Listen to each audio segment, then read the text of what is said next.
రాష్ట్ర వ్యాప్తంగా కురుస్తున్న వర్షాల నేపథ్యంలో సీఎం కేసీఆర్ మంత్రులు ఉన్నతాధికారులతో సచివాలయంలో సమీక్ష నిర్వహించిన అనంతరం మీడియాతో మాట్లాడుతున్నారు. ప్రత్యక్ష ప్రసారం ద్వారా చూద్దాం.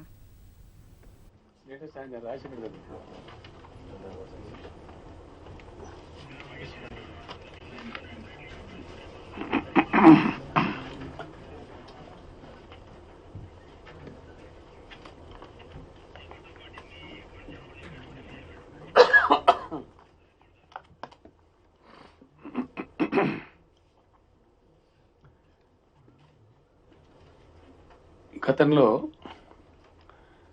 ఇండియన్ మెట్రలాజికల్ డిపార్ట్మెంట్ చెప్పిన దాని ప్రకారం కానీ లేదు అంతర్జాతీయ స్థాయిలో వచ్చినటువంటి ప్రెడిక్షన్స్ ప్రకారం కానీ ఈ వర్షకాలం ఇండియాలో 106 ఆర్ అబోవ్ % రెయిన్ఫాల్ వస్తుందని ప్రెడిక్షన్స్ వచ్చాయి. మధ్యలో ఆగస్టులో ఒక స్పెల్ కొంచెం ఎక్కువ పెద్ద స్పెల్ 15 days గ్యాప్లో రెయిన్ రాలేదు మనకి తెలంగాణ రాష్ట్రంలో. కానీ అంతకుముందంతా కూడా యూనిఫామ్గా వర్షపాతం కురిసింది. మిట్ట పంటలు చాలా బాగుండేది. తర్వాత మళ్ళీ ఆ 15 days స్పెల్ తర్వాత మళ్ళీ పికప్ అయింది. దాని తర్వాత 2 స్పెల్స్లో భారీ వర్షాలు మనకు రావడం జరిగింది. చాలా సంతోషంగా ఉంది. ఎందుకంటే అన్ని ప్రాజెక్టులోకి ఫుల్గా వాటర్ వస్తూ ఉంది. మీడియం ఇరిగేషన్ ప్రాజెక్ట్స్ 100% ఫుల్ అయిపోయినాయి. రాష్ట్రంలో ఉన్న అన్ని ఇది అదని కాకుండా all medium irrigation projects full అయిపోయి ఓవర్ఫ్లో అవుతా ఉన్నాయి. ఎస్ఆర్ఎస్పి 75 TMCలు దాటిపోయింది. ఇప్పటికీ లేటెస్ట్ 4.5 లక్షల క్యూసెక్లు ప్రవాహం వస్తూ ఉంది. 4,46,000 క్యూసెక్ల ప్రవాహం వస్తూ ఉంది. సింగూరు ప్రాజెక్ట్ కూడా ఫుల్ అయిపోయింది. దాంట్లో కూడా దాదాపు 1,40,000 1,50,000 క్యూసెక్ల వరకు ప్రవాహం ఉంది. దీంతో ఐ థింక్ ఈరోజు మధ్యరాత్రి వరకు లేదా రేపు ఉదయానికల్లా మన నిజాం సాగర్ ప్రాజెక్ట్ కూడా ఫుల్ అయిపోతూ ఉంది. దానికి కూడా మంచి ఇన్ఫ్లోస్ ఉన్నాయి. ఆ సింగూరు గేట్ కూడా ఎత్తేసినారు. 1.5 లక్ష అవుట్ఫ్లో కూడా ఉంది. అంటే నిజాం సాగర్ కూడా పూర్తిగా ఈరోజు మధ్యరాత్రికి లేదా రేపు ఉదయానికి నిండిపోయేటువంటి పరిస్థితి. అప్పర్ మానేరు అన్ని కూడా ఆల్ ప్రాజెక్ట్స్ ఫుల్ ఉన్నాయి. కృష్ణలో కూడా బ్రహ్మాండంగా శ్రీశైలం 172 TMCలు దాటిపోయింది. దాని కెపాసిటీ వచ్చి 215. అంటే ఇంచుమించు ఇంకొక 30-33 TMC వచ్చేస్తే 40 TMCలు రావాలి. 40 TMCలు వస్తే ఫుల్ అయిపోతుంది. ఇప్పుడు 1,24,000 పైచిల్ క్యూసెక్లు ఇన్ఫ్లో ఉంది. ఇంకా మహాబలేశ్వరంలో కూడా 20 సెంటీమీటర్స్ రెయిన్ఫాల్ అయినట్టు మనకు సమాచారం వచ్చింది. ఆల్మట్టి కూడా బాగా ఇన్ఫ్లోస్ పెరుగుతున్నాయని సమాచారం వచ్చింది. ఆల్మట్టి నారాయణపూర్ డ్యాములు కూడా బాగా నిండుకుండలాగా ఉన్నాయి. పైన ఎంత వర్షం కురిసినా మనకే వచ్చేటువంటి పరిస్థితి ఉంది. కాబట్టి it's a very good sign. అది కూడా నిండుతుంది. శ్రీశైలం తప్పకుండా ఓవర్ఫ్లో అవుతుంది. నిండకుండా మిగిలి ఉండే ఏకైక ప్రాజెక్ట్ మనకి ఇప్పుడు ప్రస్తుతానికి నాగార్జున సాగర్ ఒకటే ఒక ప్రాజెక్ట్. మిగిలిన అన్ని సిస్టమ్స్ అంటే including SRSP everything is full. Singur కానీ నిజాం సాగర్ కానీ ఎస్ఆర్ఎస్పి కానీ లోయర్ మానేర్ డ్యామ్ కానీ అప్పర్ మానేర్ డ్యామ్ కానీ మిడ్ మానేర్లో నిలబెడతా ఒక 3 TMCలు కానీ వీటితో పాటు all medium irrigation projects complete నిండుతాయి. నాగార్జున సాగర్ ఒకటే నిండాల్సిన అవసరం ఉంటుంది. శ్రీశైలం నిండిన తర్వాత దాని గేట్లు కూడా ఎత్తేస్తారు. కాబట్టి అది భవిష్యత్తులో ఈ 5-6 రోజుల వర్షాలు ఉంటాయనే ఫోకస్లో దాంట్లో కూడా గణనీయంగా నీళ్ళు వచ్చేటువంటి అవకాశం మనకు ఉంటుంది. అది కూడా నిండాలని భగవంతుని ప్రార్థిస్తాం. అదేవిధంగా 46,000 చెరువులకు గాను 25,000 పైచిలుకు చెరువులు అలుగు పోస్తా ఉన్నాయి. అంటే మత్తడి దుంకుతున్నాయి. 19 ఇవి కాకుండా మిగతా 19,000 చెరువులు ఆల్మోస్ట్ 80% 90% ఆ పద్ధతిలో నిండి ఉన్నాయి. మిగిలినవి 25% 50% నీళ్ళు వచ్చున్నాయి. మిషన్ కాకతీయ ప్రోగ్రాం మంచి ఫలితాలు ఈ సీజన్లో మనకు చూపెట్టబోతా ఉంది. అద్భుతమైన ఫలితాలను ఆ పథకం అందించబోతా ఉంది. రైతాంగం అంతా కూడా రాష్ట్ర వ్యాప్తంగా చాలా సంతోషంగా ఉన్నారు. సెకండ్ క్రాప్ చాలా బంపర్ క్రాప్ వచ్చేటువంటి ఆస్కారం ఉంటుంది. 2 సంవత్సరాల దాకా కరువు రక్కసి తెలంగాణ వైపు చూడకుండా అయిపోయింది ఇప్పుడు పరిస్థితి. ఆల్మోస్ట్ 2 years వరకు మనకు వ్యవసాయానికి కానీ డ్రింకింగ్ వాటర్ కానీ ఏ రకమైన ఇబ్బంది కూడా తలెత్తే పరిస్థితి లేదు. చాలా స్వల్పంగా డ్యామేజ్ జరిగింది. ఇప్పటికీ పంటలు పెద్దగా వాషాప్ అయిన పరిస్థితి ఎక్కడ లేదు. కొన్ని చోట్ల పంటలలో నీళ్లు కమ్ముకొని ఉన్నాయి తక్కువ ప్రాంతంలో. కొట్టుకపోయినట్టుగానే వాషాప్ అయినట్టుగానే ఇక్కడ లేదు. ఇప్పటి వరకు రిపోర్ట్స్ లేవు. చెరువు కట్టలు చాలా తక్కువ, 71 మాత్రమే తెగినాయి. ఇంత వర్షాలు కురుస్తున్నప్పుడు కూడా 71 చెరువు కట్టలు తెగినాయి. అవి కూడా చిన్న చెరువులై మిషన్ కాకతీయలో పనులు చేపట్టినటువంటి వాటి మాత్రమే తెగినాయి. మిషన్ కాకతీయలో అయింది కాబట్టి మేజర్ చెరువులు ఏవి తెగలేదు. పంచాయతీరాజ్ రోడ్లు ఒక 400-500 చోట్ల కొట్టుకొని పోయినాయి, గ్రామీణ రోడ్లు కాబట్టి వాటిని అటెండ్ చేస్తూ ఉన్నారు, డైవర్ట్ చేస్తూ ఉన్నారు. ఒక 60-70 ప్లేసులలో 56 ప్లేసులు అనుకుంటా ఆర్ఎండ్బి వాళ్ళ రోడ్లు కూడా రోడ్ల మీద నుంచి నీరు పారటం కానీ ఓవర్ఫ్లో కావటం కానీ కొంచెం దెబ్బతింటం కానీ ఒక 7-8 చోట్ల నేషనల్ హైవేస్ మీద నుంచి కూడా నీళ్ళు పొర్లి పారుతున్నాయి. కొన్ని చోట్ల వదలకూడదు అనుకున్న చోట్ల డైవర్ట్ చేస్తున్నారు, ప్రమాదం ఉన్నది అనుకున్న చోట ట్రాఫిక్ను. మిగతా చోట్ల మామూలుగా నడుపుతూ ఉన్నారు, పెద్ద ఇబ్బంది లేదు, కొంచెం స్లో పేస్లో పోతూ ఉంది. ఇది ఓవరాల్గా మనకు వచ్చినటువంటి పరిస్థితి. దీని మీద ఇప్పుడు సమీక్ష చేసినాం. ఎందుకంటే ఒక ప్రమాదం వచ్చేది ఏముంటుందంటే మనకు 4.5 లక్షల క్యూసెక్లు వస్తూ ఉంది. మరాఠవాడలో విపరీతంగా వర్షాలు పడతా ఉంది. మహారాష్ట్రలో జైక్వాడ్ ఇంకా నిండలేదు, కానీ డౌన్ బిలో జైక్వాడ్ భయంకరమైన వర్షాలు కురుస్తూ ఉన్నాయి. మనకు రిపోర్ట్స్ అంతా ఉన్నాయి. దానివల్ల ఏంటంటే గోదావరి వరద వచ్చే ప్రమాదం ఉంటుంది. ఈ 5 జిల్లాల కలెక్టర్లను కూడా అప్రమత్తం చేయమని ఇప్పుడు ఆదేశాలు ఇచ్చాం. ఇందాక రివ్యూ మీటింగ్లో పోలీస్ అధికారులను, జిల్లా రెవెన్యూ యంత్రాంగాలను అప్రమత్తం చేయమని. తెలంగాణ రాష్ట్ర వ్యాప్తంగా కూడా ఏ ఆఫీసర్ కూడా సెలవు మంజూరు చేయవద్దని కూడా ఆదేశాలు ఇవ్వడం జరిగింది. No officer should go on leave for the next 1 week. అంటే వాళ్ళకి ఎమర్జెన్సీ ఉంటుంది తప్ప, వ్యక్తిగతమైన చాలా తీవ్రమైన ఇబ్బంది ఉంటే తప్ప అధికారులకు సెలవు కూడా ఇవ్వద్దని చెప్పడం జరిగింది. ఆర్మీతో కూడా మాట్లాడిన వాళ్ళు కూడా సంసిద్ధంగా ఉన్నారు. ఎమ్మెల్యేలు, ఎమ్మెల్సీలు, ఎంపీలు, మంత్రులంతా కూడా వాళ్ళ జిల్లాలలో వాళ్ళ నియోజకవర్గంలో కేంద్రీకృతమై ఉన్నారు. నేను ఢిల్లీ నుంచే వాళ్ళకి ఆదేశాలు ఇవ్వడం జరిగింది. అందరు కూడా మానిటర్ చేస్తూ ఉన్నారు. కరెంటుకు పెద్దగా అంతరాయం ఇక్కడ రాలేదు ఇప్పటికీ రాష్ట్ర వ్యాప్తంగా. ప్రాణ నష్టం కూడా అంత భయంకరంగా జరిగినటువంటి పరిస్థితులు లేవు. ఒక 5-6 వ్యక్తులు చనిపోయినట్టుగా సమాచారం వచ్చింది. అంతకు మించి ప్రాణ నష్టం కూడా అంత పెద్దగా లేదు. నిన్ననే నేను ఢిల్లీలో నేను చీఫ్ సెక్రటరీ ఇద్దరు కలిసి ఉన్నాం. అక్కడి నుంచే సిఎస్ గారు ఆదేశాలు ఇవ్వడం జరిగింది. ఈ వరద నష్టాలు మీద ఇంకా నెక్స్ట్ 2-3 డేస్ కూడా చూసుకొని కేంద్రానికి ఒక నివేదిక కూడా పంపించబోతా ఉన్నాం. కొంత సహాయాన్ని కూడా కేంద్రం నుంచి కోరుతాం, ఈ రోడ్ డ్యామేజెస్ కానీ ఇంకోటి కానీ. ఇది ముందు జాగ్రత్త చర్యలుగా వైద్య ఆరోగ్య శాఖను కూడా ఒక 200 టీములు కాన్స్టిట్యూట్ చేయమని చెప్పాం. వాళ్ళు తయారు చేసినారు. అదేవిధంగా మిషన్ భగీరథ ఆర్డబ్ల్యూకి సంబంధించిన వాళ్ళు ఈ అంటువ్యాధులు ప్రబలకుండా తగిన చర్యలు వాళ్ళు తీసుకుంటున్నారు. ఇక్కడ హెచ్ఎండబ్ల్యూఎస్ వీళ్ళు కూడా చర్యలు తీసుకుంటా ఉన్నారు. ఇవన్నీ కూడా జరుగుతూ ఉన్నాయి. అన్ని జిల్లాలలో కూడా ఇప్పటి నుంచి కంట్రోల్ రూములపై ఏర్పాటు చేయమని చెప్పాం. అన్ని శాఖలు కూడా బాగా అలర్ట్గా ఉన్నారు. మనకు ఎటువంటి పరిస్థితి ఏదైనా ఎదుర్కొనేటువంటి పరిస్థితి సంపూర్ణంగా ఉంది. అయితే హైదరాబాదు సిటీలో కొంచెం భిన్నమైన పరిస్థితి ఉంది. హైదరాబాద్ సిటీకి సంబంధించి సెప్టెంబర్ మాసంలో యావరేజ్ రెయిన్ఫాల్ హైదరాబాద్లో 84 మిల్లీమీటర్స్ ఉండాలి. అట్లాంటిది 462 మిల్లీమీటర్లు కురిసింది. ఇది 1908 తర్వాత అత్యధికంగా కురిసిన వర్షపాతం. ఆల్మోస్ట్ ఒక సెంచరీ తర్వాత అనుకోని అన్సీన్ వర్షపాతం పడ్డది.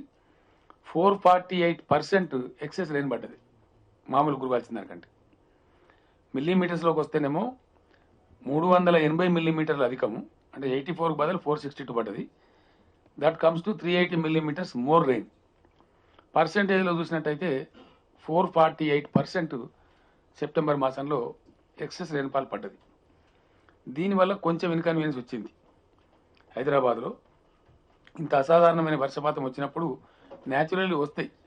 మనం చూసాం, చెన్నై చూసినాం, ముంబై చూసినాం, క్లౌడ్ బర్స్ట్ లాంటి సిచ్యువేషన్ వస్తే ఓవర్ అండ్ అబోవ్ ఎక్స్పెక్టేషన్ కంటే ఎక్కువ రెయిన్ఫాల్ ఉన్నప్పుడు వచ్చేటువంటి బాధలే హైదరాబాద్లో వచ్చినాయి. అంత మించి పెద్ద భయంకరమైన సమస్యలు రాలేదు. హైదరాబాద్ ప్రజాప్రతినిధులకు, హైదరాబాద్ మంత్రులకు, మున్సిపల్ మంత్రి గారికి నేను అభినందిస్తా ఉన్నా. ఎందుకంటే వాళ్ళు పాపం రాత్రి 3 గంటల వరకు చాలా అలర్ట్గా ఉండి అన్ని ప్రాంతాలు కూడా పర్యటిస్తూ చాలా గట్టి చర్యలు తీసుకున్నారు. తక్కువ నష్టం పోయింది. మీడియాతో నా విజ్ఞప్తి ఏంటంటే దయచేసి కొంచెం ఎక్సైజ్ చూపెడతా ఉన్నారు, అది మానుకోమని చెప్పి చెప్తా ఉన్నాను నేను. మనం బాధ్యత గల వాళ్ళం. ఎందుకంటే మన రాష్ట్రం యొక్క మన నగరం యొక్క ఇమేజ్ మనం దెబ్బతీసుకోవడం మనకు తెలివైన పని కాదు. రెండోది ప్రజలను ప్యానికి గురి చేయడం కూడా కరెక్ట్ కాదు. ఇక పెద్ద మనిషి కాదు, ఒక జంతువు కూడా చచ్చిపోవాలి హైదరాబాద్లో ఈ వరదల వల్ల. పేదేదో కొంపలంటకపోయినట్టుగా చేయడం కరెక్ట్ కాదు. భయంకరమైన నష్టాలు రాలేదు. కొన్ని ఇన్కన్వీనియన్స్లు తప్పవు.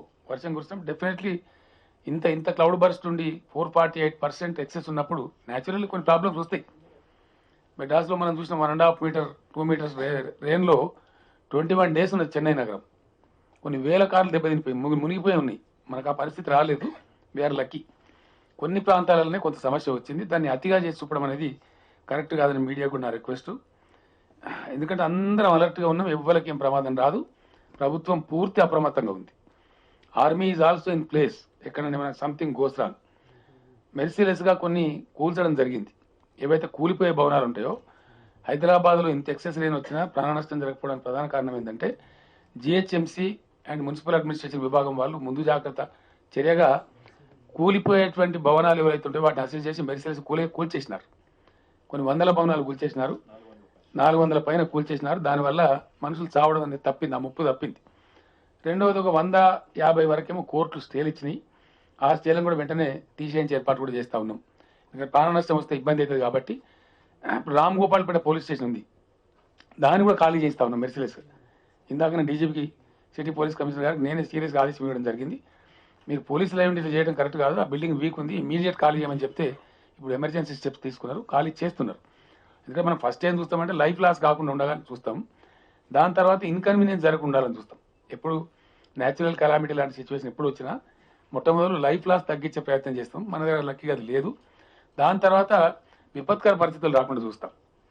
రాష్ట్ర వ్యాప్తంగా కూడా ఎక్కడ ఇనండేషన్ రాలేదు. ఒక 10 కాలనీస్లో వరంగల్లో వచ్చింది, కొంచెం లోతట్టు ప్రాంతాల్లో నీళ్ళు వచ్చింది. ఒక 3000 మందిని వేరియస్ ఫంక్షన్ హాల్స్ హైర్ చేసి అక్కడ తరలించడం జరిగింది. వాళ్ళకి ఆహారం కూడా ఏర్పాటు చేయడం జరిగింది. హైదరాబాద్లో కూడా కొన్ని ప్రాంతాలలో 1-2-3 ప్రాంతాలలో కొంత ఎవాక్యువేట్ చేయడం జరిగింది. అది చాలా స్వల్పంగా వాళ్ళకు కూడా భోజనం వసతి అన్ని కూడా ఏర్పాటు చేయడం జరిగింది. అయితే ఒక్క విషయం మాత్రం ఇక్కడ హైదరాబాద్ ప్రజలు గమనించాల్సిన అక్కర ఉంది. ఇది కొత్త కాదు. ఇది ఈ ప్రభుత్వానికి ఈ సమస్య వర్షాలు పడితేనే తెలుస్తున్న సమస్య కాదు, తెలియక ముందే తెలిసిన సమస్య. పర్టికులర్లీ నాకు సంపూర్ణ అవగాహన ఉంది. నేను జిహెచ్ఎంసీ ఎన్నికల సందర్భంలో పరేడ్ గ్రౌండ్లో చేసిన ఉపన్యాసంలో చెప్పిన ఈ స్థితి వస్తుంది హైదరాబాద్కు తప్పదని చెప్పి. ఇంకో మాట కూడా నేను స్పష్టంగా చెప్పదలుచుకుంటా ఉన్నా. కొంతమంది విశ్వనగరం అనే దాన్ని ఎక్కిల్ చేసే విధంగా మాట్లాడతాం, ఇదేనా విశ్వనగరం అని మాట్లాడుతున్నారు. అది చాలా తెలివి తక్కువ అవివేకంతో ఉండే ముచ్చట. విశ్వనగరాలు తెల్లారి వరకు తయారు కావు. విశ్వనగరాలు ప్రణాళికాబద్ధంగా ఒక 10 సంవత్సరాల కాలం పాటు 12 సంవత్సరాల కాలం పాటు పనిచేస్తే అవుతాయి. ఓవర్ నైట్ చూమంతారంటే విశ్వనగరాలు తయారు కావు. అట్లా అయితే ఆయన ఎక్స్పెక్ట్ చేయడమే అవివేకం. అట్లా అయితే ఆయన అనుకోవడమే కరెక్ట్ కాదు. ఎందుకంటే హైదరాబాదులో ఉండేటువంటి జరిగినటువంటి దాష్టీకం దుర్మార్గం 28,000 అక్రమ కట్టడాలున్నాయండి.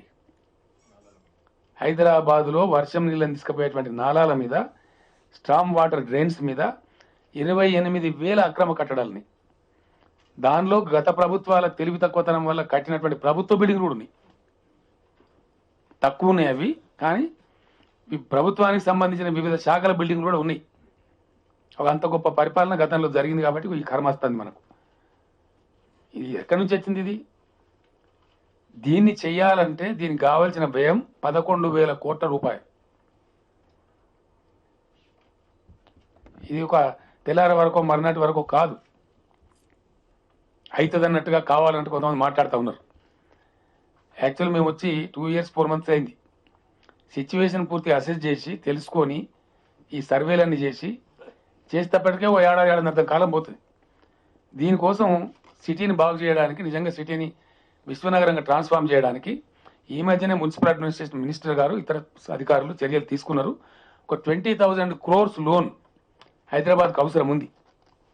మాటలు మాట్లాడితే గాలి మాట్లాడితే కాదు, ఊరికే బాధ్యత లేకుండా మాట్లాడితే ఎన్నైనా మాట్లాడచ్చు. ఇది చేయడానికి కూడా దాదాపు 3-4 సంవత్సరాలు 5 సంవత్సరాలు శ్రమిస్తే కానీ కాదు. ఈ మధ్య కర్ణాటక సీఎం గారు చెన్నై ఎక్స్పీరియన్స్ తీసుకొని మెర్సిలెస్ ఒక 250 అబ్స్ట్రక్షన్ తీసేసినారు. అవి హెవీ అబ్స్ట్రక్షన్స్, అంటే అపార్ట్మెంట్స్ లాంటివి చాలా పెద్ద పెద్ద కాంప్లెక్స్ లాంటివి కడితే బెంగళూరు సిటీ సేవ్ చేయడం కోసం కొట్టేసినారు. గుణపాఠాలు వస్తున్న కొద్దికి ప్రభుత్వాలు ఏం చేస్తాయంటే నేర్చుకొని అందులో వచ్చే అనుభవాలను తీసుకొని చేస్తారు. ఈరోజు హైదరాబాద్ పాడైన రోడ్లు కూడా చాలా తక్కువ పర్సెంట్, నాకు తెలిసి ఒక 90,000 మీటర్ల ఎన్ని చదరపు మీటర్ల రోడ్లు ఉంటాయి హైదరాబాద్. 90,000 స్క్వేర్ మీటర్స్ రోడ్స్ నిడివి ఉంటుంది హైదరాబాద్లో. ఇంకా ఈజీ చెప్పుకోవాలంటే ఏంటంటే హైదరాబాద్లో ఉండే రోడ్ల నిడివి, length of the roads in Hyderabad city is about 9,000 kilometres. ఇది 90,000 చదరపు మీటర్లు, అంటే స్క్వేర్ మీటర్స్ నాట్ కిలోమీటర్స్. 90,000 చదరపు మీటర్ల విస్తీర్ణంలో వేయబడిన ఈ రోడ్లు 9,000 కిలోమీటర్లు, 90,000 చదరపు మీటర్లు. ఇందులో ఒక 10% రోడే డ్యామేజ్ అయింది, ఇబ్బంది కలిగించేటట్టు. అదేదో పెద్ద ప్రపంచం మునిగిపోయినట్టు, అసలు ఇక హైదరాబాద్ రోడ్డు మీద పోతేనే చచ్చిపోతాం అన్నట్టు ఆ బిట్లనే చూపించి కొంతమంది ఎక్సైజ్ చేస్తూ ఉన్నారు. కరెక్ట్ కాదు అది. సమాజాన్ని మిస్గైడ్ చేయకూడదు బాధ్యత గల ఎవరైనా కూడా. The fact should go to the people. ప్యానికీ సిచ్యువేషన్ క్రియేట్ చేయడం అనేది దాని వ్యాప్తి ఈజీ, కానీ అది కరెక్ట్ కాదు. అంత బాధ్యత పోవద్దు. This is the factual report I'm telling. ఈ అబద్ధాలు చెప్పడానికి దాచిపెట్టడానికి అవసరం లేదు. చెడిపోతే చెడిపోయిందని చెప్పుకుంటాం. ఇది మనం కాదు, ప్రపంచాన్ని శాసించే అమెరికా దేశం టార్పిడో వస్తుంది ఏమైందండి, 3 రోజులు 4 రోజులు అమెరికా నగరాలు కూడా నీళ్ళనే ఉంటాయి. నేనే చూసిన ఛాయంగా ఎన్నోసార్లు. అంటే మన శక్తికి మించి, మానవ శక్తికి మించి, బియాండ్ హ్యూమన్స్ కంట్రోల్ అతి ఎక్కువ వర్షపాతం వచ్చినప్పుడు తప్పకుండా కొన్ని ఇబ్బందులు వస్తాయి. How best we tackle them is the wisdom. అది చూడాలి, కానీ దాని చిన్నదాన్ని మ్యాగ్నిఫై చేసి ఒకటే చెప్పిందే చెప్పి అది కరెక్ట్ కాదు. వాస్తవాలు ఈ విధంగా ఉన్నాయి. అయినప్పటికీ ఈ రోడ్లు ఈ మెర్సిలెస్గా ఒకటి మాత్రం చేస్తున్నాం. ప్రతి సర్కిల్కు ఒక ఫ్లయింగ్ స్పాట్ పెట్టమని ఇప్పుడు చాలా సీరియస్ ఆదేశాలు ఇవ్వడం జరిగింది. హైదరాబాదులో అక్రమ కట్టడం కడితే నిర్దాక్షిణ్యంగా కూల్చివేస్తాం. అది కట్టేవాడు రాజకీయ నాయకుడైనా, మంత్రి అయినా, ఎమ్మెల్యే అయినా, కార్పొరేటర్ అయినా, ఎవరైనా సరే నిర్దాక్షిణ్యంగా ఎంత పవర్ఫుల్ పర్సన్ అయినా సరే ఇక నుంచి అక్రమ కట్టడాలు ఎట్టి పరిస్థితుల్లో హైదరాబాద్లో అనుమతించబడాయి. నంబర్ 1. కట్టదలుచుకున్న కూడా నేను హెచ్చరిక చెప్తా ఉన్నా, కట్టి మీ ఆస్తి చెడగొట్టుకోకండి, డబ్బులు పాడు చేసుకోకండి. దయచేసి నిర్దాక్షిణ్యంగా ప్రభుత్వం కూల్చివేస్తుంది ఒకటి, లేకపోతే ఇటువంటి సిచ్యువేషన్ వస్తుంది. తర్వాత ఈ 28,000 నాలాల మీద కట్టిన అబ్స్ట్రక్షన్స్ కూడా తొలగించాల్సిన అక్కర ఉంటుంది. మీడియాతో నా ప్రార్థన, దయచేసి మీరు ఇప్పుడు ఎట్లయితే రిపోర్ట్ చేసినారో సమస్యను, ఇవి కూల్చేటప్పుడు కూడా మీరు పాజిటివ్ ధోరణితో కరెక్ట్గా కూలుస్తున్న ప్రభుత్వం మీరు సపోర్ట్ చేయాలి. అది ధర్మం. ఎందుకంటే మరి సమస్య పోవాలి కదా. ఎందుకు చెప్తాను నేను ఈ మాట అంటే, వై ఐఎమ్ టెల్లింగ్ ఈజ్, ఒక పెద్ద శుభవార్త ఉంది మనందరికీ. అంతర్జాతీయ వాతావరణ సంస్థలు అన్నీ కూడా యునానిమస్గా చెప్తున్న విషయం ఏంటంటే, గత కాలం మనం ఒక దశాబ్దంలో దాదాపు 6-7 సంవత్సరాలు 7 సంవత్సరాలు వీఆర్ రీలింగ్ అండర్ డ్రాట్, వరుస కరువులతో అల్లాడినాం. సిచ్యువేషన్ మారిపోయి కొంచెం ఎకాలజీ మారి, ఇంతకుముందు అంతా ఎల్నినో ఇయర్స్ ఉండేది మనకు. నౌ దిస్ ఇయర్తోని లానినో సైకిల్ మొదలైంది. అంటే నెక్స్ట్ ఇయర్ కూడా భారీ వర్షాలే ఉండబోతాయి. రాబోయే 5-6 సంవత్సరాలు చాలా చక్కటి వర్షపాతం ఉంటుంది అనేటువంటి ఒక శుభ సందేశం మనకు వస్తూ ఉంది. అంటే వర్షపాతం ఉన్నప్పుడు చాలా మంచి జరుగుతుంది మనకు. వాస్తవానికి కొంచెం జాగ్రత్తగా ఉండి పని చేసుకుంటే, రిజర్వాయర్లు నింపుకుంటే మంచి పంటలు పడతాయి, ప్రజలందరూ సంతోషంగా ఉంటాం, చిల్లర సమస్యలు ఉండవు. అయితే అది రాబోతా ఉంది. అది దాన్ని గుర్తించి మరి ఇప్పటి నుంచే ప్రభుత్వం ఖచ్చితంగా ఈ అడ్డంకులు తొలగించాలా, రోడ్లు పాడుకాకుండా చూసుకోవాలా, ప్రజలను కాపాడుకోవాలా, సిటీని కాపాడుకునే పరిస్థితి ఉంటుంది. అందువల్ల ఈ అంతర్జాతీయ వాతావరణ సంస్థలు ఇచ్చినటువంటి అసెస్మెంట్ కావచ్చు, మనం కల్లారా హైదరాబాద్లో చూసినటువంటి ఇబ్బందికరమైనటువంటి పరిస్థితులు కావచ్చు, వీటన్నిటిని వేదిక వేసుకొని నిర్దాక్షిణ్యంగా ఖచ్చితంగా ఈ 4-5 రోజులు 5-6 రోజులు, అంటే ఇంకో మాట కూడా మీకు చెప్పాల్సిన అక్కర ఉంది. వర్షాలు మనకి ఇంకో 15-20 రోజులు కూడా ఉండే ఆస్కారం ఉంటుంది. కారణం ఏంటంటే ఈ లానినో వల్ల మాన్సూన్ విత్డ్రాయల్ ఏదైతే ఉంటుందో, మాన్సూన్ రావడం ఎట్లా ఉంటుందో విత్డ్రాయల్ కూడా అట్లే ఉంటుంది. సడన్గా పోదు, గ్రాడ్యువల్గా పోతూ ఉంటుంది, ఫైనల్ విత్డ్రాయల్ ఉంటుంది. మన తెలంగాణలో వాతావరణ సంస్థలు చెప్పేదాన్ని బట్టి, భారత వాతావరణ సంస్థ కావచ్చు, ఇంటర్నేషనల్ ఆల్సో, అక్టోబర్ 12th నుంచి అక్టోబర్ 20th వరకు ఫైనల్ విడ్రాల మాన్సూన్ ఉంది. అంటే దసరా పండుగ తర్వాత కూడా కొంతమేర మనకు అక్కడనో ఇక్కడనో వర్షాలు పడే ఆస్కారం కూడా ఉంటుంది. మాన్సూన్ విడ్రా అయ్యే టైంలో కూడా వర్షాలు కురుస్తూ పోతుంటాయి మేఘాలు. మనకి ఇప్పుడు ఎక్కువ చేంజ్ అయింది, ఎందుకంటే తెలంగాణ మీద మొత్తం వర్షపాతం బాగా వచ్చి ఎకాలజీ మారింది. కాబట్టి ఈ వర్షం ఎక్కువ కురిసే అవకాశం ఉంటుంది అన్నమాట. వాతావరణం ఏర్పడ్డప్పుడు మంచి నీళ్ళ భూమి మీద అంతా నీళ్లు ఉన్నప్పుడు, ఈ చెరువులు డ్యాములు అని నిండున్నప్పుడు ఎకాలజీ మారుతుంది. ఎకాలజీ మారి ఇట్ అట్రాక్ట్స్ మోర్ రెయిన్. కాబట్టి ఆ రీత్యా కూడా వర్షాలు ఉండేటువంటి ఆస్కారం ఉంటుంది. అందుచేత ఈ వర్షాలు పూర్తిగా విడ్రా అయిన తర్వాత హైదరాబాద్కు రోడ్లను యుద్ధ ప్రాతిపదికన చేయడానికి మన రాష్ట్ర ప్రభుత్వం నుంచి ఒక 300-400 కోట్ల రూపాయల గ్రాంట్ కూడా వాళ్ళకి ఇచ్చేస్తాం. ఎందుకంటే జిహెచ్ఎంసీ దగ్గర ఆర్థిక పరిపుష్టి అంత ఉండదు సడన్గా చేయడానికి. ఒక యుద్ధం మాదిరి రోడ్లన్నీ బాగు చేయడానికి చేస్తాం ఒకటి. రెండవది శాశ్వత చర్యలు, రోడ్లను వైట్ ట్యాపింగ్ చేయడమా ఇంకేం చేయడము, బెస్ట్ టెక్నాలజీస్ ఏమున్నాయి, ఎక్స్పర్ట్స్ కమిటీ ఒకటి నియామకం చేసిన ఆల్రెడీ మున్సిపల్ మినిస్టర్ గారు. వాళ్ళని స్టడీ చేసి చీఫ్ సెక్రటరీ గారికి రిపోర్ట్ చేయమని చెప్పినాం. ఒకసారి రిపోర్ట్ వస్తే నేను కూడా దాన్ని ఒకసారి చూసి ఒక 300-400 కోట్లు వాళ్ళకి ఇస్తాం ఒకటి. రెండవది విశ్వనగరంగా హైదరాబాద్ మార్చడానికి పర్మనెంట్ సొల్యూషన్ తీయడానికి 15-20 వేల కోట్ల రుణం కూడా జిహెచ్ఎంసీకి గవర్నమెంట్ గ్యారంటీ స్టాండ్ అయ్యి లోన్ కూడా ఇప్పిస్తాం జిహెచ్ఎంసీకి. సో దట్ పర్మనెంట్ మెజర్ తీసుకొని అన్ని రకాలుగా బ్రహ్మాండం చేసేటువంటి అవకాశం ఏర్పడుతుంది. గతంలో వేసిన కమిటీలు కూడా చాలా రిపోర్ట్లు ఇచ్చినాయి కానీ ఎవరు చర్య తీసుకోలే. కిర్లోస్కర్ కమిటీ ఒకటి వేసిండ్రు.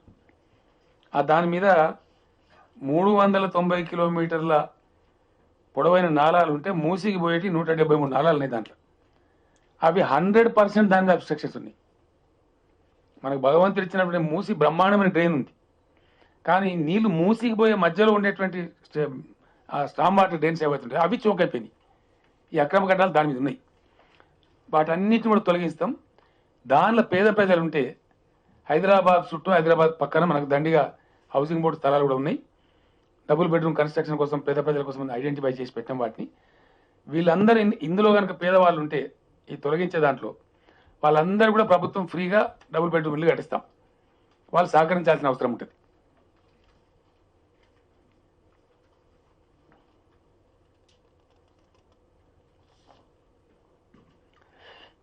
ఈ అక్రమ కట్టడాల కూల్చివేత కోసం 24 సర్కిళ్లకు గాను 24 ఫ్లయింగ్ స్క్వాడ్స్ కూడా ఏమని చెప్పి ఆదేశించారు.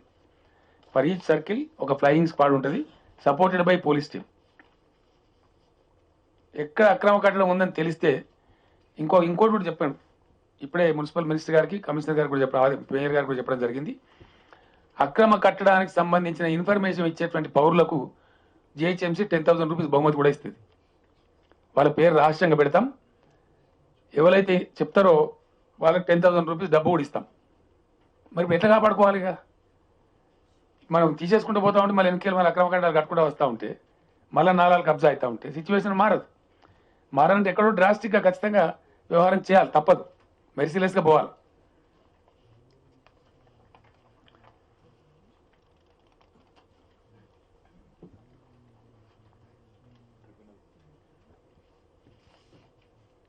ఏం ట్రిబ్యునల్?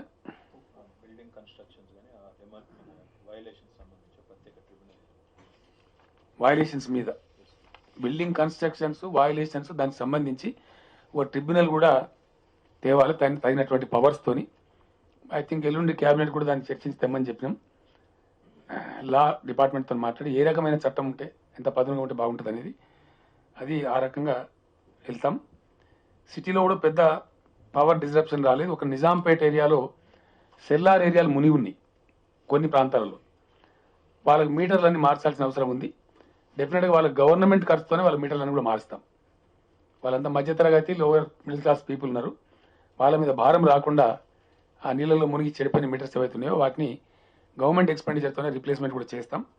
ఆ రకంగా మీడియాతో నా రిక్వెస్ట్ ఏంటంటే దయచేసి సమస్యను దృష్టికి తేవాల్సిందే, తప్పకుండా తెస్తారు. అది బాగా చేస్తున్నారు. ఎక్కువ అవుతున్నది, కొద్దిగా ప్యానిక్ అయ్యే పరిస్థితి వస్తుంది. దాన్ని తగ్గించండి.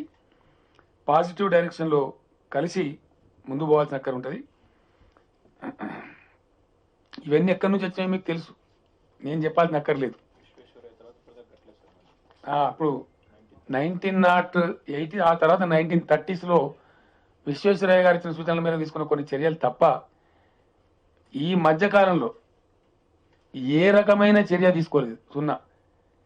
ఏ ప్రభుత్వం, ఏ పార్టీ ప్రభుత్వం వెళ్ళినా కూడా ఇప్పుడు కోతలు చాలా పోయచ్చు, దానికేమి అపోజిషన్ అని చెప్పి మాట్లాడచ్చు అడ్డదిట్టుగా. కానీ వీళ్ళ నిర్వాహకంలో 60 ఏళ్ళు ఉన్నది. 58 సంవత్సరాలు పరిపాలన చేసిన పెద్దలు ఈ కాంగ్రెస్ పార్టీ, తెలుగుదేశం పార్టీ వేరే ఇంకెవరు ఆకాశ రామన్నలు చేయలే. ఈ అక్రమ ఈ 28,000 కట్టడాలు కట్టింది కూడా వీళ్ళ సాక్షిగానే. దానికి పర్మిషన్లు ఇచ్చింది కూడా ఈ దూరలే. మేమేదో అర్థమటువంటి హైదరాబాద్ ఇస్తే ఇప్పుడు టీఆర్ఎస్ చిడగొట్టిందని పెద్ద మాటలు మాట్లాడుతున్నారు. అంత తెలివి తక్కువ మాటలు మాట్లాడద్దు, మంచిది కాదు. ప్రతిపక్షాలకు సిద్ధసిద్ధి ఉంటే ఈ అక్రమ కట్టడాలకు కూల్చివేతలప్పుడు మళ్ళీ ధర్నాలు చేయొద్దు, సహకరించాలి, పాజిటివ్ అటిట్యూడ్ ఉండాలి. Yes, I'm demanding today as a responsible person. I'm demanding. ఇవాళ చిత్తశుద్ధి ఏందో కూడా ప్రజలకు తెలియాలి, వాస్తవాలు ఏందని. ఇటు మాట్లాడతాం అటు మాట్లాడతాం అంటే కాదు కదా. రియాలిటీ ఉండాలా, కరెక్ట్ ఉండాలా, వాస్తవంగా నగర ఇమేజ్ పెరగాలి, ప్రజలు సంతోషంగా ఉండాలి, పౌరజీవనం బాగుండాలి, ఆ దిశగా ఉండాలి. సో అవన్నీ కూడా చేయాల్సిన అక్కర ఉంది. కొంచెం మీడియా దయచేసి ఈ బాధలు హైదరాబాద్కు శాశ్వతంగా పోవాలంటే ప్రభుత్వం తీసుకునే చర్యలలో మీడియా సహకారం సంపూర్ణంగా కావాలి. ప్రజాభిప్రాయాన్ని రోధి చేయడంలో ఇది తప్పదు. ఏం చేస్తాం మనం? టాబ్లెట్తో బీమారు ఉంటే టాబ్లెట్తో బంద్ చేస్తాం, ముందు ఆయింట్మెంట్తో ట్రై చేస్తాం, కాబట్టి టాబ్లెట్ ఇక లేదు, తప్ప సర్జరీ అయినప్పుడు సర్జరీ చేయాల్సి వస్తుంది. ఈరోజు హైదరాబాద్ రావచ్చు, చెప్పలేము మనం. ఎందుకంటే రేపు చెట్టు దండిగా పెట్టుకుంటున్నాం, హరితారం పోతున్నాం, భవిష్యత్తులో బాగా వర్షాలు కురిసే పరిస్థితి రావచ్చు. మనది మరీ డిజర్ట్ లాంటి ఏరియా కాదు మనది. 1000 mm రెయిన్ఫాల్ యావరేజ్ ఉండేటువంటి పరిస్థితి ఉండే రాష్ట్రం. కొంచెం ఎక్సెస్ అయితే ఇబ్బందులు వస్తాయి. ఇవి రావద్దు అంటే definitely we have to take necessary steps. అయితే ముఖ్యంగా ఆదేశాలు ఇచ్చింది ఎందుకంటే 4.5 లక్షల క్యూసెక్కులు కొద్దిగా ఇది హైలైట్ చేయాలి. దయచేసి మీరు అప్రమత్తంగా ఉండాల్సిన అవసరం ఉంటుంది. నిజామాబాద్ ఎస్ఆర్ఎస్పీ నుంచి చాలా ఎక్కువ డిశ్చార్జ్ వచ్చే ఆస్కారం ఉంటుంది. మధ్యలో కూడా బాగా వాగులు వంకలు పొంగుతున్నాయి. గోదావరిలో వరదలు పోటెత్తే ఆస్కారం ఉంటుంది రాబోయే 2-3 రోజులలో. నిజామాబాద్, ఆదిలాబాద్, కరీంనగర్, వరంగల్, ఖమ్మం జిల్లాల కలెక్టర్లను, ఎస్పీలను ఆదేశించిన చీఫ్ సెక్రటరీ గారు ఆల్రెడీ వాళ్ళకి ఆదేశాలు పోయినాయి, అప్రమత్తంగా ఉండమని. నదిలో చాలా పెద్ద ఎత్తున ప్రవాహాలు వస్తాయి, ప్రజలు కూడా దయచేసి జాగ్రత్తగా ఉండాలి. గోదావరికి వరద పోటెత్తే ఆస్కారం ఉంది. ఈ జిల్లాల కలెక్టర్లు వాళ్ళ జిల్లాలలో వల్నరబుల్ పాయింట్స్, గోదావరికి వరదలు వచ్చినప్పుడు గతంలో ఉన్న అనుభవాల దృష్ట్యా ఖాళీ చేయించే ప్రజలను ఖాళీ చేయించాలి, ఎవాక్యుయేట్ చేయించాలి, వాళ్లకు పునరావాస వసతులు కల్పించాలి. ఆ రకంగా ఇక్కడ సెక్రటరీలో కూడా కంట్రోల్ రూమ్ పెట్టి ఎప్పటికప్పుడు మానిటర్ చేస్తూ ఉన్నాం. దాన్ని సిఎస్ గారు డైరెక్ట్గా చూస్తారు. ఎక్కడ ఏ రకమైన ఇబ్బంది వచ్చినా ఇమ్మీడియట్ జంప్ చేయడానికి హెలికాప్టర్లు సిద్ధంగా ఉన్నాయి, ఆర్మీ సిద్ధంగా ఉంది, పోలీస్ శాఖ సిద్ధంగా ఉంది, అధికార యంత్రాంగం అంత అప్రమత్తంగా ఉంది. కాబట్టి ఎవ్వరు భయపడాల్సిన అక్కర్లేదు. అన్ని జిల్లాల్లో కంట్రోల్ రూమ్లో ఫోన్ నంబర్లు, ఇక్కడ సెక్రటరియట్లో కంట్రోల్ రూమ్ ఫోన్ నంబర్లు డిస్ప్లే చేస్తారు. కొద్దిసేపటి తర్వాత ఆ నంబర్లకు ఎవరైనా సరే ప్రజలు మెసేజ్లు ఇవ్వచ్చు, ఎస్ఎంఎస్లు ఇవ్వచ్చు, టెలిఫోన్ చేసి చెప్పచ్చు ఇబ్బందులు ఉంటే. ఆ విధంగా చేయాలి. మీడియా వాళ్ళు కూడా దయచేసి మీకు ఏదన్నా ఇన్ఫర్మేషన్ వస్తే వెంటనే ఇచ్చినట్టయితే బాగుంటుంది. That's I request you, all of you. మీరు తిరుగుతుంటారు కాబట్టి మీ దృష్టికి చాలా సమస్యలు వస్తుంటాయి. వాటి మీడియా కూడా దృష్టి తేవాలని చెప్పి నేను కోరుతా ఉన్నా. Thank you. ఇప్పుడున్నటువంటి డ్రైనేజ్ అంతా కూడా మొత్తం లేఅవుట్లో ప్రధానంగా ఎప్పటి నుంచి కూల్ చేస్తారనేది కూడా పేదలు, దానిలో పేదలు కనుక ఉన్నట్టయితే వాళ్ళకి డబుల్ బెడ్రూమ్ ఇల్లు ఫ్రీగా ఇస్తాం. అంటే డిమాలిషన్స్ ఎప్పటి నుంచి స్టార్ట్ చేస్తారండి? వర్షాలు అయిపోయిన తర్వాత. కాదు సార్, ఇప్పుడు హైదరాబాద్ లో ఉన్న డ్రైనేజ్ అంతా కూడా నిజాం కాలం నాటిది అంటున్నారు. ఈ డ్రైనేజ్ సరిపోతుందా? కొన్ని చోట్ల ఇప్పటికి సైబర్ సిటీ కావచ్చు, కొన్ని చోట్ల డ్రైనేజీ లేదు, మొత్తం రీడిజైన్ చేసి నిర్మిస్తారా, లేదా వైట్ ట్యాప్ రోడ్లకు ప్లానింగ్ అయిపోతుంది? ఆ డ్రైనేజీ ప్రిపేర్ కాకుండా వైట్ ట్యాప్ రోడ్ వేస్తే మళ్ళీ నష్టమే కదా. అలాగే సహాయక చర్యలు చేపట్టడంలో విఫలమైంది ప్రభుత్వం అనేది దానికి కూడా ఆన్సర్ ఏంటి? సరిగా అది ప్రతిపక్షాలు చేస్తున్నాయి. వర్షం ప్రతిపక్షాలకు నెత్తి లేదా నేను కూడా అంటా. మీరు గుడ్డోళ్ళు, మీకు 3 గంటల దాకా రాత్రులు మంత్రులు తిరిగేది మీకు కనిపించదు. సంబంధిత మంత్రులు జిహెచ్ఎంసీలో రాత్రి తెల్లందాకా ఉండేది మీకు కనిపించదు. వరద నీళ్ళలో తిరిగేది మాకు కనిపించదు. అంటే వాళ్ళు గుడ్డోళ్ళు, మెదడు ఉన్నా కానీ వాళ్ళకి మెదడు లేనట్టుగా ప్రవర్తిస్తున్నా రాల్సి వస్తుంది. మెర్సిలెస్గా, నిర్దాక్షిణ్యంగానే అంటాం. మీరు సంస్కారహీనమైన ఆరోపణ చేసినప్పుడు సంస్కారహీనమైన జవాబే వస్తుంది, తప్పదు. అలా చెప్పకపోతే కూడా తప్పదు. ఇక ఒకటి. రెండోది, మీరు అడిగింది చాలా ఎక్సలెంట్ క్వశ్చన్. ఫస్ట్ క్వశ్చన్ మీరు క్వశ్చన్ కంటే కూడా సూచన చేసిన మంచిగా, అది చాలా పాజిటివ్ డైరెక్షన్. అది 100% ఒక ఇంటిగ్రేటెడ్ అప్రోచ్తో ఈ నగరాన్ని ఇప్పటి వరకు ఎవరు చేయలే. అది ఈ దద్దమ్మలే, ఇవాళ ప్రతిపక్షాల రూపంలో ఉన్న దద్దమ్మల పరిపాలననే నేటి హైదరాబాద్ యొక్క దుస్థితికి ప్రబలమైనటువంటి కారణం. దానికి మీరందరికీ కూడా తెలుసు, మీకు కూడా ఆ విషయం తెలుసు, నేను మీకు కొత్తగా చెప్పాల్సిన అవసరం లేదు. You all know it. ఇప్పుడు పరిస్థితిని సమీక్షించి గతంలోనే ఒక నిర్ణయానికి వచ్చినాం. డెఫినెట్లీ పాత డ్రైనేజ్ సరిపోదు. ఒకటి, మీరు డ్రైనేజ్ కాదు బ్రదర్, మీకు ఇంకా చెప్తున్నాను నేను, కలుపుకున్నారు మర్చిపోయినారు. శివారు మున్సిపాలిటీలకు మంచినీళ్ళే దిక్కులు. LB Nagar part of Hyderabad, Uppal Kapra part of Hyderabad, Serilingampally part of Hyderabad, మంచినీళ్ళే లేవు అసలు. కుత్బుల్లాపూర్ చాలా ఉన్నాయి. మొత్తం 12 శివారు మున్సిపాలిటీ అవుతున్నారు, కలుపుకున్నారు కానీ పని చేయలే. టీఆర్ఎస్ గవర్నమెంట్ వచ్చినాకనే నేను సమీక్ష చేసి వాళ్ళకు ఒక 2000 crores లోన్ ఇప్పించి హెచ్ఎండబ్ల్యూఎస్ వాళ్ళకి ఇప్పుడు వాటర్ కనెక్షన్ ఇస్తా ఉన్నాం. అక్కడ పాత మున్సిపాలిటీ డ్రైనే ఉంది మీరు అన్నట్టు, అక్కడ అండర్ గ్రౌండ్ లేదు, డ్రైనేజ్ లేదు అసలు, ఊళ్ళలాగానే ఉన్నాయి అవి. కాబట్టి డెఫినెట్గా విశ్వనగరం కావాలంటే తెల్లారి వర్గాల కాదని అదే చెప్పిన ఇంతకుముందు.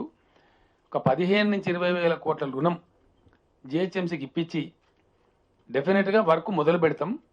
ఈ అండర్ గ్రౌండ్ డ్రైనేజీ సిటీ జనాభా దృష్ట్యా రాబోయే ఎదుగుదలను కూడా దృష్టిలో పెట్టుకొని 30 years ప్రణాళిక, 30 సంవత్సరాల భవిష్యత్తును కూడా దృష్టిలో పెట్టుకొని నిర్మాణం చేయాల్సిన అవసరం ఉంటుంది. ఈ నిర్మాణం కూడా 6 నెలలు 3 నెలలు కాదు, మేము అట్లా జూటా మాటలు చెప్పాం. ఈ నిర్మాణాలన్నీ పూర్తి కావడానికి, సంపూర్ణంగా మనం ఆశించే నగరం తయారు కావడానికి కనీసం 5 నుంచి 6 సంవత్సరాలు పడుతుంది టైం. జోకులు చేయకూడదు, ప్రజలతో అబద్ధాలు చెప్పకూడదు, బట్టి యాంగ్జైటీకి పోయి. ఇదంతా కూడా డెఫినెట్లీ ఒక 5 నుంచి 6 సంవత్సరాల టైం తీసుకుంటుంది. ఎందుకంటే ప్లాన్ చేయాలా. కొన్ని ఇందాక నేను అక్రమం అని చెప్పిన, అక్రమం కానటువంటి సక్రమమైన బిల్డింగ్ కూడా కూల్చేసి అక్కడ నాలా చేసేటువంటి అవసరం ఏర్పడచ్చు. వాళ్ళకి కంపెన్సేషన్ ఇవ్వాల్సి ఉంటుంది, సంజాయించాల్సి ఉంటుంది, చెప్పాల్సి ఉంటుంది, ఇవన్నీ కూడా ఉంటాయి. ఒక నగరంలో ఎక్స్పాన్షన్ అనేది కొంచెం ట్రబుల్తో కూడుకుని ముచ్చట ఉంటుంది. కాబట్టి it takes time, lot of time. దాన్ని అక్వైర్ చేయాలి, ఇదంతా కూడా ఉంటుంది. కాబట్టి ఏదో ఆఫీసర్గా ఎల్లుండి వరకే చేసేస్తాం, అవతలుండి వరకే చేస్తామని చెప్పాం మేము, అక్కడ చెప్పాల్సిన అవసరం కూడా లేదు. కాబట్టి 5 నుంచి 6 సంవత్సరాలలో సంపూర్ణమైనటువంటి విశ్వనగరం రూపుదిద్దుకునే అవకాశం ఉంటుంది. ఆ దిశగా ప్రభుత్వం అన్ని రకాల చర్యలు ఆల్రెడీ చేపట్టింది. ఇప్పుడు ఆర్థిక పరిపుష్టి కూర్చుకోవాలి, డబ్బు దాన్ని సమకూర్చుకొని ఇంప్లిమెంటేషన్ స్టార్ట్ చేయాలి. ఆ పని చేస్తాం. మీరు చాలా పాజిటివ్ సూచన ఇచ్చారు, ధన్యవాదాలు. सीएम साहब एक सवाल मेरा सीएम साहब एक सवाल है मेरा, बताइए। 28,000 जो मकानात इलीगल कंस्ट्रक्शन हुए हैं, इनकी मंजूरी भी सरकारी अहदेदारों ही ने दी है। क्या ये मकानात की निशानदेही के साथ उन अहदेदारों के खिलाफ भी कार्रवाई होंगी? या सिर्फ थोड़ा उर्दू में दिए तो पब्लिक में चले। अगर देना है तो जेएचएमसी बल्दिया में जो अफसर है ना, एक भी नहीं बचेगा। अब हर चीज में फांसी नहीं दे सकते ना, तो सोचेंगे क्या हालत निकलता है। अभी से बंद करेंगे। अभी तो मैंने कह दिया आपको कि हर सर्किल को एक फ्लाइंग स्क्वाड होगा। अब से कोई मतलब अनपरमिटेड बिल्डिंग, बगैर परमिशन का बिल्डिंग कोई भी देखा नहीं जाएगा, उसको गिराया जाएगा। लोगों से मेरा गुजारिश है, परमिशन लिए बगैर बंगले मत बनाइए, मकान मत बनाइए। जरूर वो गिराए जाएंगे, आपको नुकसान भी होता। अभी से होशियार हो जाइए। जो गरीब लोग हैं, इन 28 मकान या बिल्डिंग जो भी बने हैं नालाओं पे, उनको निकालने के समय में जो भी गरीब होंगे, गवर्नमेंट उन लोगों को डबल बेडरूम हाउस फ्री में बना के देगा। एक सवाल साहब, ये जो कार्रवाई करेंगे इसमें मीडिया से ज्यादा पॉलिटिकल पार्टी से ज्यादा इसमें इन्वॉल्व हो सकते हैं, बल्कि एक डाउट है, क्योंकि पॉलिटिकल लोगों के इन्वॉल्वमेंट की वजह से ही ये काम, ऐसी कार्रवाई में पॉलिटिकल इन्फ्लुएंस को कितना कम किया जाएगा? ये मैंने तेलुगु में बता दिया आपको, वही हिंदी में चाहिए था इसलिए मैं बता दिया कि जो भी है, मंत्री जी भी है, एमपी साहब भी है, एमएलए भी है, एमएलसी भी है, बल्दिया के कारपोरेटर भी है, नाजायज बिल्डिंग बनाएगा, बगैर परमिशन को बनाएगा तो उसको जरूर गिराया जाएगा।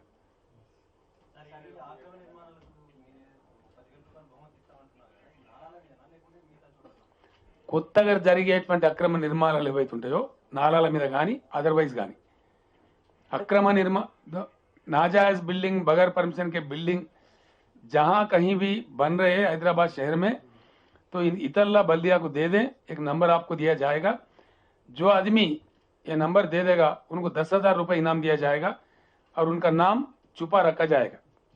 सर सीएम सर, ఇప్పుడు 1908 మూసి వరదల తర్వాత హైదరాబాదులో వరదల నివారణకు చెరువులు కూడా తవ్వారు.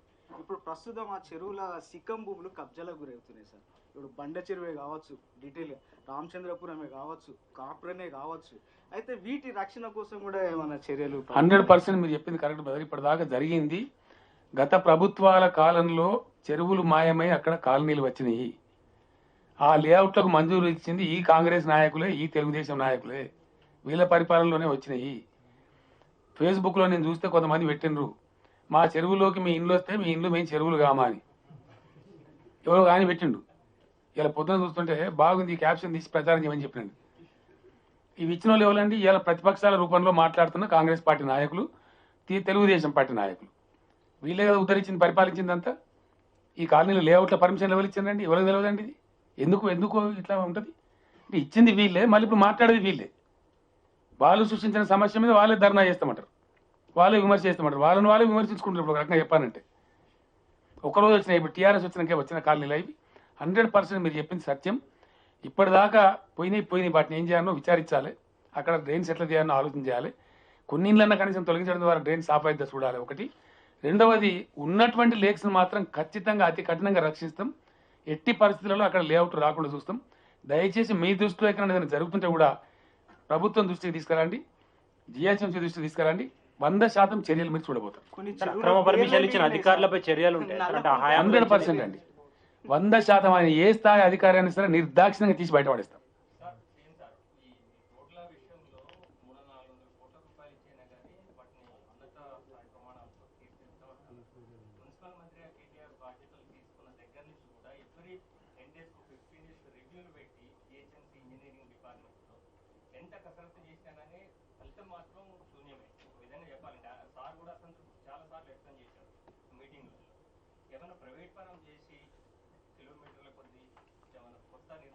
మీకు ఒక మాట చెప్తా బ్రదర్, నేను 100% మీరు చెప్పేది కరెక్ట్.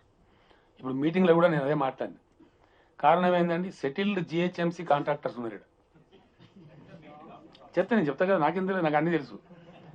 వాళ్ళు ఏంటంటే ముందు నుంచి అది కూడా సృష్టికర్తలు ఈ దొరలే. వాళ్ళ ఆ వ్యవస్థ నిర్మాణం చేసిన వాళ్ళు ఎవరండి? కాంగ్రెస్ తెలుగుదేశం ప్రభుత్వాలే చేసి వాళ్ళది సెటిల్డ్గా వాళ్ళు బోర్ ఇంకోటి రాడు. ఇందులోకి పెద్ద ప్లేయర్స్ రావాల్సిన ఆస్కారం ఉంది. అట్లానే ఫర్ ఎగ్జాంపుల్ మేము మిషన్ భగీరథ తీసుకున్నాం. దాన్ని ఏం చేసినామంటే 5 years ఎవడైతే కాంట్రాక్టర్ ఉన్నారో, కాదు 5 సంవత్సరాల దాకా ఏ వస్తువు చెడిపోయినా సరే వాళ్ళ ఖర్చు మీద రిప్లేస్ చేయాలి. Defect liability. పైప్ వేసినాడు, సపోజ్ కరెక్ట్ క్వాలిటీ వేయలే, ప్రెజర్ రాగానే పలిపోయింది, ఆయన ఖర్చుతోనే వేయాలి. 10 years ఏమో మెయింటెనెన్స్ వాళ్ళకి పెట్టినాం, 10 సంవత్సరాలు. కాబట్టి వాడు సచ్చుకుంటా క్వాలిటీ పనిచేస్తాడు. ఇప్పుడు ఇలా ప్రభుత్వం ఆలోచిస్తుంది కూడా ఏంటంటే జిహెచ్ఎంసీలో రిజిస్టర్ అయిన ఈ కాంట్రాక్టర్ వ్యవస్థను రద్దుపరిచి పెద్ద ప్లేయర్స్ కూడా బస్టార్ట్ చేసి, మీరు చెప్పింది కరెక్ట్ సూచన, హార్ష్గా పోతే తప్ప కాదు ఇది. ఓ 3 ఏళ్ళు 2 ఏళ్ళు మెయింటెనెన్స్ బాధ్యత మానికే పెడితే అప్పుడు బ్రహ్మాండమైన రోడ్ల నిర్మాణం అయితే చెడిపోవు, ప్రజలకు ఇబ్బంది రాదు. ఈ కఠిన చర్యలు చేయాల్సిన అవసరం ఉంది. తప్పకుండా వాటిని చేస్తాం. ఎందుకంటే గుణపాఠాలు నేర్చుకున్నప్పుడు నేను ఫస్ట్ క్వశ్చన్ ఈరోజు రివ్యూ మీటింగ్లో నా సెంటెన్స్, ఉత్పన్నమైన పరిస్థితుల నుంచి మనం నేర్చుకుంటున్న పాఠం ఏంది అని అడిగిన. మీరు దయచేసి పేపర్లు రాయాలి మాట, టీవీలు కూడా చెప్పాలి సంగతి. గవర్నమెంట్ అధికారులు, యంత్రాంగం, మంత్రులు, బల్దియా మేయర్ గారు, కార్పొరేటర్లు, మీరు నేర్చుకుంటున్నటువంటి పాఠం ఏంది అని అడిగిన. What are the lessons we're learning out of this situation? అవి తెలిస్తే, రోగం తెలిస్తే మనది ఏందో కరెక్ట్ చేసుకునే అవకాశం ఏర్పడుతుంది. కాబట్టి ఇందులో వచ్చినటువంటి గుణపాఠాలు తీసుకొని మీరు చెప్పి అన్ని కూడా మీరు పాజిటివ్ చెప్తున్నారు. You are also interested in people. Situation మంచిగా ఉండాలని కోరుతున్నారు. కాబట్టి డెఫినెట్లీ వారు చెప్పినా వీరు చెప్పినా కరెక్ట్ చెప్పారు. ఇప్పుడు ఆ పాత సిస్టమ్స్ అని పోతే తప్ప కానీ మనం ఉండదు. కాంట్రాక్టర్ రెస్పాన్సిబిలిటీ 3 ఏళ్ళు ఉందనుకోండి, సచ్చినట్టు మంచి రోడ్ వేస్తారు. తప్ప తెగిపోతే నీదే బాధ్యత అన్నామనుకోండి, మళ్ళీ బాధ్యత ఆటోమేటిక్ మంచిగా వేస్తాడు. అప్పుడు ఇంత బాధ రాదు మనకు. తర్వాత వారు చెప్పినట్టు ఖచ్చితంగా ఇంటిగ్రేటెడ్ అప్రోచ్. ఒకటి దయచేసుకుంటూ పోతాడు రోడ్డు, వెంటనే ఇంకోటి తవ్వుకుంటూ వస్తాడు.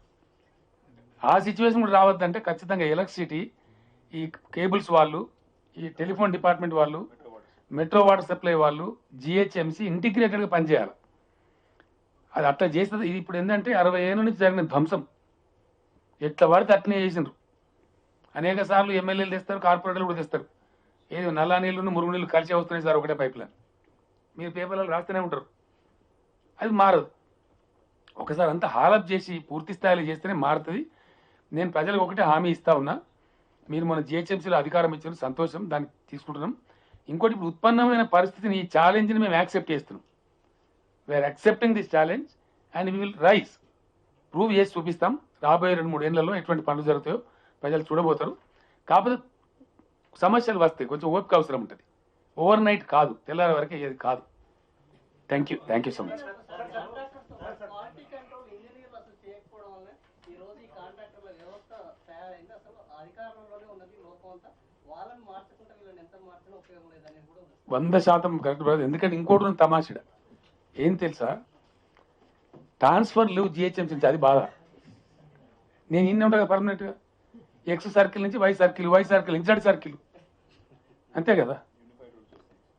దాన్ని మార్చే ప్రయత్నం కూడా చేస్తున్నాం, చట్టం మారుస్తాం. అప్పుడు కానీ చలనం వస్తుంది, క్వాలిటీ కంట్రోల్ రావాలి. ఈ పాతకపోయి ప్రజలకు మేలు జరగలేదు. ఎండ్ ఆఫ్ ద డే ప్రజలకు మేలు జరగాలి. ఎవరో 10 మంది ఎంప్లాయీస్, ఒకరిద్దరు వెస్టర్న్ ఇంట్రెస్ట్ ఇంపార్టెంట్ కాదు. పీపుల్ ఆర్ ఇంపార్టెంట్, ప్రజల సమస్యలు ఇంపార్టెంట్. అవి సాల్వ్ కాని కొన్ని హార్డ్ నిర్ణయాలు ఉంటాయి, దానికి మీరు సపోర్ట్ చేయాలని కోరుతున్నాను. ఎందుకంటే ఉద్యోగ ఖాళీల వల్లనే వాళ్ళని మార్చలేకపోతున్నాము. ఇక్కడికి దూరంగా ట్రాన్స్ఫర్స్ లేవు వాస్తవానికి, బయట మున్సిపాలిటీ పంపకుండా ఉన్నాయి. ఇంకో ఇదే కాదు, లేదు హెచ్ఎండిఏ కూడా అట్లే ఉన్నది. హెచ్ఎండిఏలో చిన్న స్థాయి అధికారులు ఏం మాట్లాడతారు తెలుసా, కమిషనర్ సాబ్ చెప్పినా కానీ నువ్వు పనిచేస్తలేవేందని, కమిషనర్ పోతే ఆతే జాతే భయ్ हम పర్మనెంట్ అయితే. ఇది నేను ఓపెన్గా చెప్తున్నా, టీవీలకు వినాలనే చెప్తున్నా, ఊరికే చెప్తలేను. సెక్రటరియట్ లేదమ్మా, సెక్రటరియట్ స్కోప్ ఉంది, ఇది కూడా మారుద్దామని మీ సూచన ఉంది కదా. ఇప్పుడు మీరు ఇవన్నీ చేసి నాతో చెప్పించి రేపటి నుంచి ఎంప్లాయీ స్ట్రైక్ మొదలు పెట్టిస్తారు.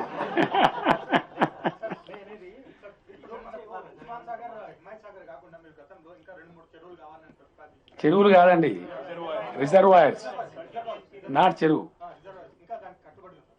కట్టుబడిందే బాబు, నువ్వు తమాషా. Already places identified, everything is over. ఒక రిజర్వాయర్ టేకప్ చేస్తాను. కట్టుబడి ఏంటండి, కట్టుబడి మా చెప్పి తప్పించుకోవడం మేము కాంగ్రెస్ పార్టీ కాదు కదా.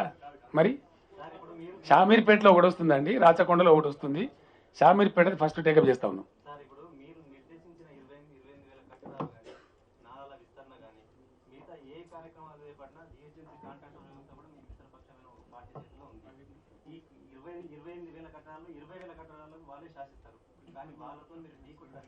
మేము మారుస్తామని చెప్పినాం కదా.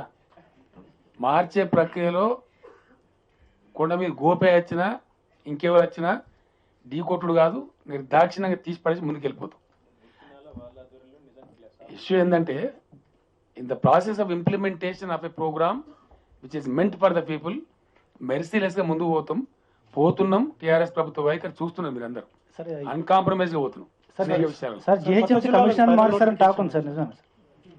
మీరు మార్చాలి, మారితే మేమైతే ఆలోచించలేము. వెరీ గుడ్ ఎఫిషియెంట్ కమిషనర్, ఎందుకు మారుతారండి? చాలా ఎక్సలెంట్ ఆఫీసర్ ఉండే ఆయన.